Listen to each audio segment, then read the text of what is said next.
Hey guys, welcome back to Homesteading Off the Grid. Don't worry, I'm only on my driveway. See, there's my house. Guys, I'm taking you with me on a trip in which I'm attempting to lure the Bigfoot Sasquatch away from my home for my family's safety. I gotta stop here because I'm at the end of the driveway and I do not drive on the roads while recording.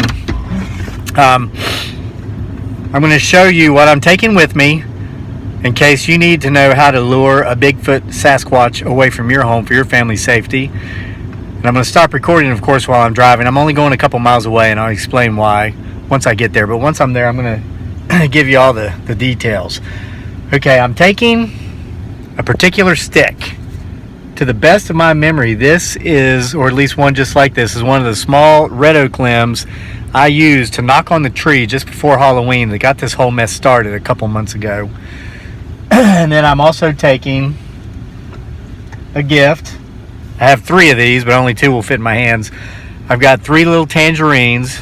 Bigfoot Sasquatch loves fruit.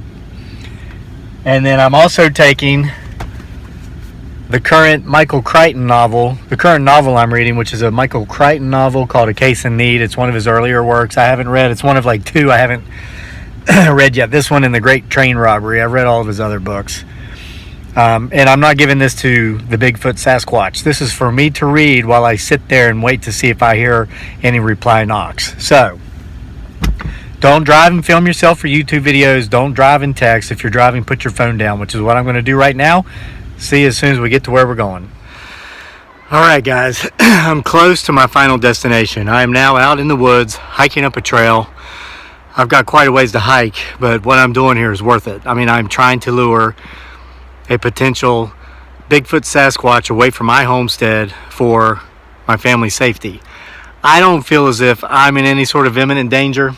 I have a long ways to walk, so I'm going to just talk while I walk. Come on with me. And it's December 29th right now. And check out this weather. I love Central Virginia. It's 60 some degrees today. Down there's a parking lot.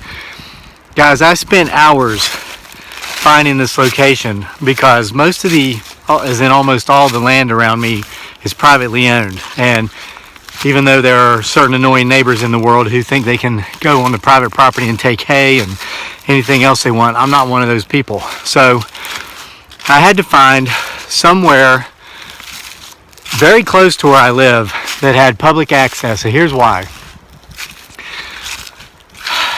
They've got to hear my tree knock. I mean, one of the ways in which I'm going to try to lure this thing away from my home is by communicating with him with the tree knock.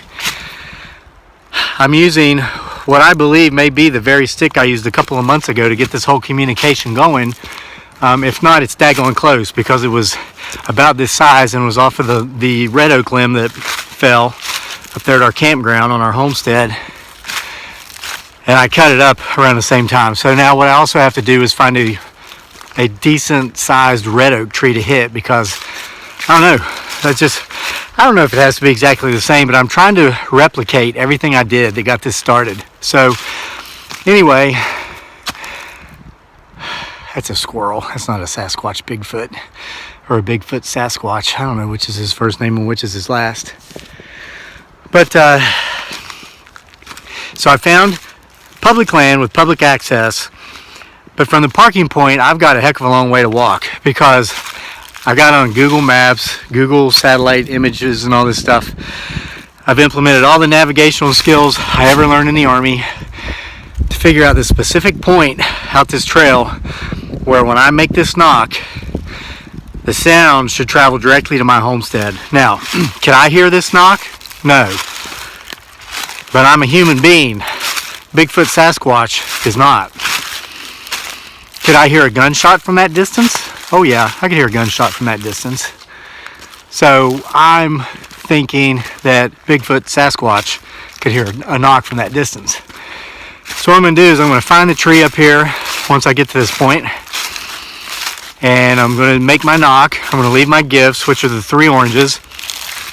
And I was researching all the knocks today too. I mean, this is, since I made the morning ramble this morning, this hill's steep. The only thing I've done is do this Bigfoot research, trying to figure out how to lure this Bigfoot Sasquatch away from my home. and I ran, and I thought this plan was crazy, but when I went out for my run, I ran about 3 miles this afternoon. I thought it over in my head, and I thought, well, why not? What if you're wrong? You know, and a lot of folks have been commenting on these videos that maybe it's the annoying neighbor, or maybe it's somebody just kind of pranking us. Well, we'll find that out too then, won't we? I mean, if this works, if I'm able to lure Bigfoot Sasquatch away, then we won't be getting these mysterious gifts and having these mysterious events take place. But you know, if it's a neighbor playing pranks and whatnot, I guess they'll continue. I'm looking around on the ground because there's a heavy mast here of hickory nuts. So many, just the hulls. The squirrels have already gotten all the nuts, but here's a bunch of the hulls. Guys, I got a ways to walk, so let me turn you off for just a second. Let me walk for quite a ways, then I'll be right back. Okay guys, I'm at about my location. I'm going to try to zoom in here and show you something. Oh, these trees aren't in the way. You see the ridge line between the peak of this ridge, and then you see a bit of a valley here, and then you got this ridge here. My homestead is in between those two peaks down in that valley. So now what I'm going to do is I'm going to go up a little bit further through the forest here to get higher up, so that the sound waves, when I make my knock, hopefully will penetrate space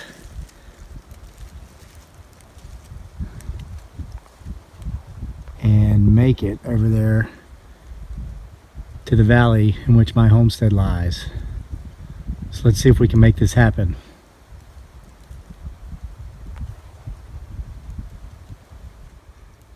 Okay guys, we found our very sizable red oak tree. I've got my gifts laying over here beside the base already. The oranges, of course. The Michael Crichton novel is mine. I'm going to read while I sit up here and wait to see if I can hear any responses from my knock. So, here goes nothing. We're going to do it once. You know what? Let me explain to you what I'm going to do so that once I do this, I can be quiet and listen.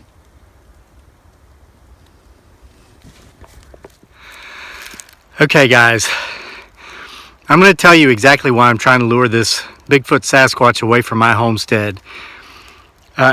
Because once I make my knock, I'm going to sit here in silence and read this novel for up to about 30 minutes to see if I get a response. I'm going to attempt to leave the phone camera running just to see, you know, if there is a response, we can hear it.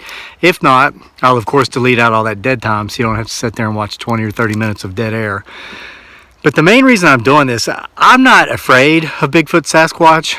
I believe he or she or them or they are perfectly harmless. But my wife's a little scared. You remember, she's Filipina. She's from the Philippines. And they have a Sasquatch type creature there called the Capre. K-A-P-R-E. We know all about it. We know too much about it. I've written the book on Capre. Literally, it's called Isle of Capri, and you can get it on Amazon. But aside from that, we had an experience over there with a Capri. I'm going to attempt to remember to link that video onto the end of this one so you can hear that story. It's creepy, and it inspired that novel, The Isle of Capri, which I wrote, which kind of introduces the West to the Southeast Asian nation of the Philippines version of Bigfoot. But now, I'm telling you this not to plug my book, but because the Capri is not so friendly and harmless and good meaning. They kidnap beautiful young Filipina ladies and take them into their other side of their dimension. They're interdimensional creatures. They hold them hostage as part of their harem in their castles. And their portal, of course, is up at the top of their big tree. Guys, this is what my wife thinks of when she thinks that we might have a Sasquatch Bigfoot on our homestead. You know, she's been here 2.5 years in the U.S. She still hasn't learned so much of our culture. How can we expect her to even begin to understand our cryptozoological culture? So, I know Bigfoot doesn't really pose a direct threat to me, or at least I'd like to think so. I mean, half the people that comment on this channel say he's harmless, or she or they. The other half say, beware, don't do the kind of stuff I'm out here doing. I'm going to err to the side of trying to keep my family safe, and my beautiful Filipina bride is kind of I mean, she thinks of Capri, the big hairy man on the top of the tree that's going to kidnap her from the beach, even though we're, I don't know, a couple 100 miles away from the beach. But that's why we're doing what we're doing. So, it's time to knock. It's time to sit in silence and read and listen for a response. So here goes nothing. Again, guys, my homestead is over there in that dip. I'm going to hit this once because my research says once is like as a location indicator communication, twice is a challenge, and 3 times is just showing off. Okay, I made that last part up. But here we go. Let's try it. One good, solid, hard knock, and I'm right-handed, so I'm going to switch hands with the phone here. Bear with me a second. There we go.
Okay guys, I turned the phone off to save battery life, but I've been out here for about 20 minutes.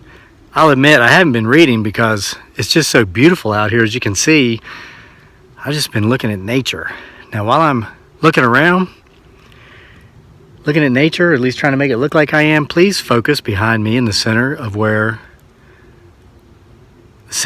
screen. And I'm not going to look there, but just keep an eye there. It's probably nothing.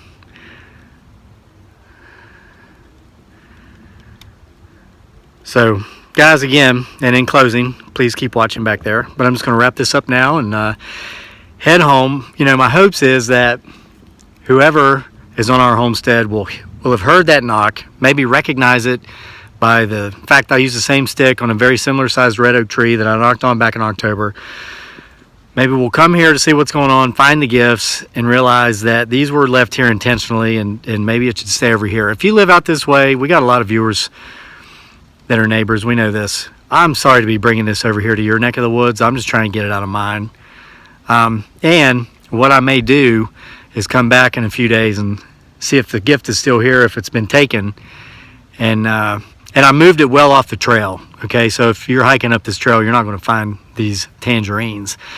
If a possum, a raccoon, anything like this eats them, there will be peelings left. If our friend takes them, they'll just be gone. I mean, they might eat them here, but they'll probably pick them up and take them with them. So if they're gone, what I might do is next time go a couple more miles up the road and try to lure it further and further away and back up to the top of the Blue Ridge Parkway just to get it away from my homestead and out of my neighborhood. All right, so guys, thanks for being with me for another video from here at Homesteading Off the Grid, and I'll keep you updated with how all this is going. But this is the best way I can think of to lure a Bigfoot Sasquatch away from your home for your family's safety, even though I really don't think they pose any danger. But again, my wife, and being from the Philippines and thinking about the Capri, which is a completely different beast than the Sasquatch, I understand her feelings, so I'm really doing this for her. So thanks for being with us, and we'll see you for more next time.